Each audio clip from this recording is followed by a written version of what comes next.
about your performance with your brother? Yung mindset namin coming to this finals talaga, kinausap ko si Ray, tsaka si Calvin. Sabi ko sa kanila, walang bad game sa atin, bawal tayo mag-bad game kasi yun nga, kailangan tayo. Kung gusto natin manalo, kailangan good game tayo palagi. Dagdag kumpiyansa ba ito sa inyo na tinambakan niyo pa kanina na meron tapos kahit wala sa Jason, kaya niyo manalo? Yung iniisip naman namin palagi kahit sinong kalaban namin basta dumipensa lang kami.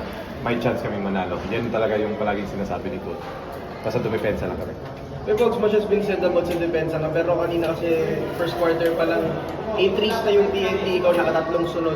Parang gano'n lang importante na in-reading ka agad kayo right from the get-go. Yun nga palaging sinabi ni Calvin, kung gusto namin manalo, sana pumasok yung mga 3 points namin. Tapos nun, parang God's blessing na pumasok lahat. So, nag-open up yung depensa ng Ginebra. So, nakaka-atake si Ronday. Ba't kaya mapasok tira mo ngayon? Open shots ka ba? Iniiwan ka ba sa labas? O Sa transition din kasi yun eh. Tapos, laking bagay din talaga nung nag-ensayo kami kahapon dito. Dito kami nag-practice.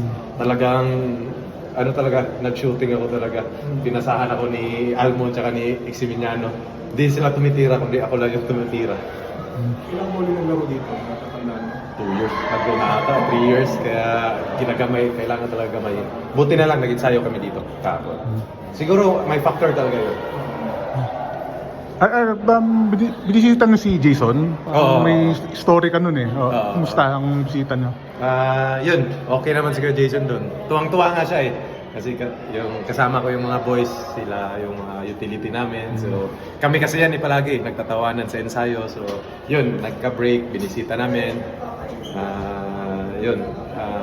Nagre-recover na si Jason. And then, yun nga sabi niya, before kami umuwi, sabi niya, Jer, sabihan mo yung mga boys na huwag kayong matakot maglaro. Laruin nyo lang yung nyo. Laruin nyo yan yung laro nyo kahit na wala si Jason. Sabi niya, kaya niya yan. Inulpresa niyo ba? Hindi, nagpaalam kami. Sarap nga ng pagkain eh, kasi nagpakain, may pasalubong pa. Ano yung nandaan niya? Ano yun? Kare-kare. Basta marami yun eh, marami. Thank you guys. Ray Lasat, Ray. Pampanga ka? Pampanga.